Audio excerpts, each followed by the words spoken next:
Hearing news of the massive earthquake hitting Turkey and Syria, a group of volunteers from BC packed their bags and took a flight right to the site of the devastation to provide a helping hand to those desperately in need.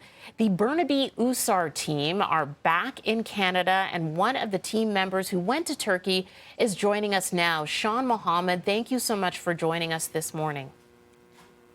Thanks for having me on. First off, we know that last Monday when this earthquake hit and we started to see the devastation, everyone was watching these images roll in. When exactly was it that your team decided it was time to start packing up and heading that way?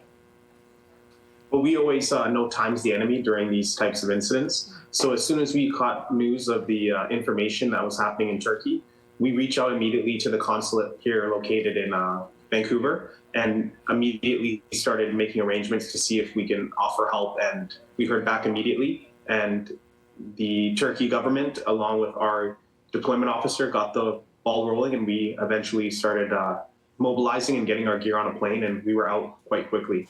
And once you touched down, what was it like for you as this team coming from Canada, hitting the middle of this devastation when it was still very fresh? As soon as we arrived in Istanbul and our area, the city we were flown into was Adıyaman. And right away, we could see the devastation as we were kind of heading to the base camp of operations where all the teams were being deployed out of. We could see a lot of displaced people, a tremendous amount of damage to structures. So we knew that we really had to get to work immediately. And taking that all in, what was the work? What was the first priority for you as a team when it comes to relief and recovery efforts there? Our main priority is getting out in the field as quickly as possible. So we were lucky enough to meet up with two translators, Anil and Bushra, and an immediate government that was set up to help with deploying teams. They were still in the infancy stage of getting everything kind of set up. So we were using firsthand accounts from locals that were contacting our interpreters. And that's what got us on the ground immediately. Within, I would say, an hour of us in our area, we were on the ground that night. We ran on very little sleep because we knew that we only had a certain amount of time, and we wanted every single minute being operational to try to reunite and locate people, loved ones. Okay, and what did that work consist of? Were you actually going in and helping with the recovery effort itself? Did you focus more on the relief effort as well for those who survived and were displaced? We were more on the operation of hands-on, so that would be using our equipment. We have search cams, acoustic and seismic equipment. We worked with other teams. The Mexico team, they had dogs. So our focus and our primary function was rescue on the ground level. So that was breaching, quarrying concrete, assisting in moving rubble. We were very much hands-on on each target site that we were working on. And, you know, we're looking at some of the images of the devastation right now. I can't imagine being there in person and taking that all in.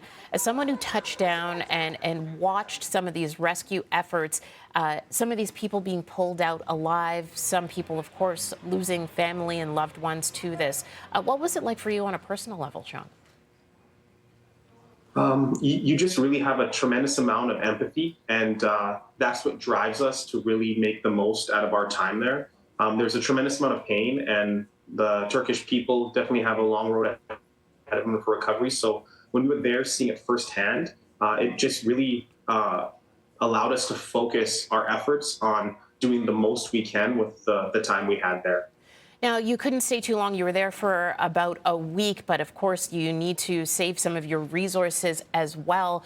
You are a volunteer group. Tell us a little bit about the group and how you make everything run in terms of getting this equipment that you need and getting the resources that are required to head that way and be a help so far away. Well, it all started in about the early 2000s. A retired captain, Mark Pullen, he had quite the foresight to see a need for this. And he also understood that starting an NGO and having the autonomy of being self-governing would allow us to have quick deployments. And that aligned us with making contacts early on with countries in the area. So we immediately started fundraising, training, paying out of pocket. We're all career firefighters. and we have a couple of retired BPD officers. So our main job already allows us to be trained in technical rescue, hazmat, structural collapse, things like that. So it's a nice segue into this NGO nonprofit we've started, and it allows us for quick deployment. As for the equipment, we've been lucky enough to partner with great companies like Milwaukee, Canada, offers us so much tools that allow us to work and remove rubble, locate people. So without them, it would be a tremendous strain on us to try to find that equipment. We also partnered with the city of Burnaby. They allot some funds for us and they donate to allow us to buy equipment as well. And then we fundraise and put our own money in there to make sure that when we go to these affected areas, we have both the humanitarian and the rescue side that we try to help out with. We're really open to collaboration, and we try to partner with as many people that want to do the right thing during these incidents.